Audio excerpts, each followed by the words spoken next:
Hello, BookTube. Yes, it's another bleak and barren Sunday, but this is one of those rare instances where I had foresight in the midst of all my belly aching to plan ahead. So I saved half of yesterday's mail shipment for today. So we get to go through some mail on a Sunday. So let's start and see what we get. This first one is from Norton, one of the last truly great publishers left in the world. Oh, and look at this. This is El Paso by Winston Groom, the author of Forrest Gump. This is a big, ambitious historical novel. Comes out in October. Long fascinated with the Mexican Revolution and the vicious border wars of the early 20th century, Winston Groom brings to life a much-forgotten period of history in this sprawling saga of heroism, injustice, and love. Huh. Okay. Very good. Very intriguing start. Then we've got this. Opening mail on a Sunday. Very nice. I ought to think about this more often. So the next one is a novel by David Savill. They Are Trying to Break Your Heart is the name of it. Comes out in December. 1994, Marco Novak's world is torn apart by the death of his best friend Kemal, a young soldier in the darkest days of the Bosnian War. After the funeral, Marco flees to England, hoping to put his broken homeland and the part he played in the loss of his friend behind him. And the story goes on from there. David Savill lived as a teacher and student among refugees in the last year of the Bosnian War. He worked for 8 years as a BBC current affairs journalist on a number of programs. And this is his debut novel. Interesting. Okay. Very good. Bosnian War fiction.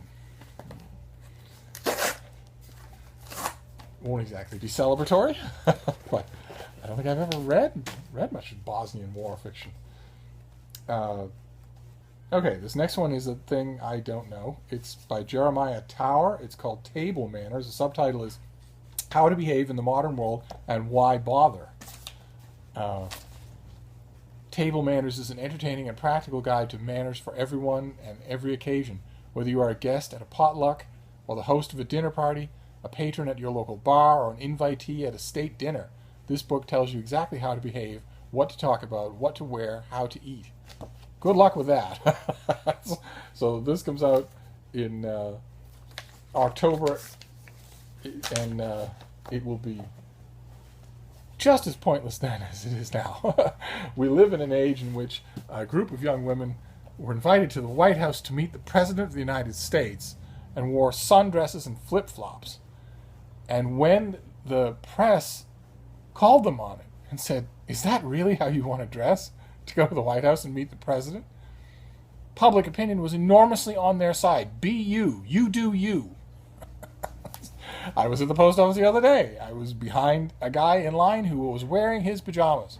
He had on a sleeveless t-shirt and sort of silk knee-length, vaguely athletic shorts that you couldn't possibly do any athletics in, and flip-flops. So essentially he was wearing what he would wear to bed. The clerk at the desk and I were both rolling our eyes, and yet he's the norm.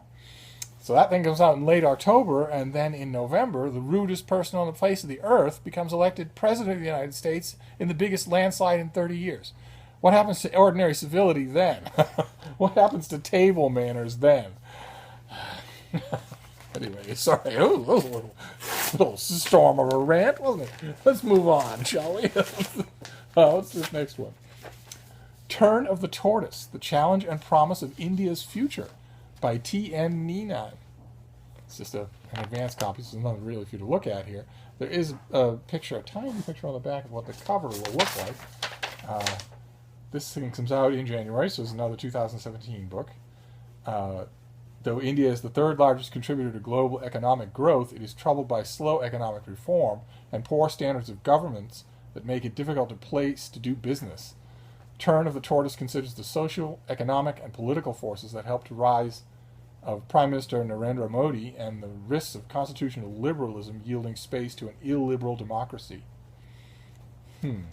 So a political study of modern-day India. Good. Excellent. That's we're doing all right so far, especially for a Sunday. Let's move on. It's a political study of modern-day India. I've got a few of those in 2016. Oh, wow, look at that. Okay, James Hamilton-Paterson, Marked for Death, the First World War in the Air. Very first air war. Very nice. I've read so many books on this subject, the air war of World War One. So this is by Pegasus Books. They're usually pretty good. And it got some good reviews. Comes out in August. The romance of aviation had a remarkable grip on the public imagination, but the reality was horribly different. Marked for Death debunks popular myth to explore the brutal truths of wartime aviation. Flimsy planes, unprotected pilots who hurtled through the air without parachutes, and airmen blinded by the blood of their fellow pilots. Okay. All right, so this will all rely on the narrative ability of James Hamilton-Paterson, because the description that I just read is a book that has been written literally hundreds of times. So some publicist might think that it's, groundbreaking, but we've got to hope that he doesn't think that. We've got to hope that he's simply going to write a humdinger of a book. Very nice. This is called Defender. Comes out in late June, so it's very late getting to me. It's the new Western romance by the great Diana Palmer. I don't know why this happens. I don't know why Harlequin doesn't get these things to me faster, but better late than never. I haven't read it. And look at this. It's a box, which I will rip open myself, since I have no muscular teenagers around to do it for me. What have we here? Oh, it's a big book from Yale. What is this? America After the Fall, painting in the 1930s. There's Deb and I. Wow. Look at that. Okay, so this is painting during the Depression, the Great Depression. Through 50 masterpieces of painting, this fascinating catalog chronicles the turbulent economic, political, and aesthetic climate of the 1930s. So this is probably the companion to an exhibit that's on somewhere. But I love this sort of thing. Fantastic. And then our last thing for today, on these big vacuum packs. What is this? Oh, okay, good. This is the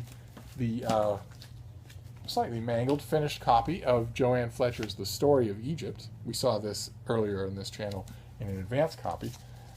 This comes out in August, I think. Yes, right at the beginning of August. In between when we saw it and now, it was savaged very gently but very thoroughly in the TLS. So, but it doesn't matter. I mean, it does matter, but it could that savaging could easily have been done by a rival scholar. That happens in the TLS and the London Review of Books. So you never know. You have to take it with a grain of salt. And I'm looking forward to it anyway, despite the fact that I held up the galley weeks ago. I have not read it yet, so I might just read it in finished copy to start with. And there you have it. That is a Sunday book haul, and it wasn't bad. Lots of fiction, some history, some art. Very good, and a lot less complaining for you to listen to. So I'll see you next time, BookTube. Thank you.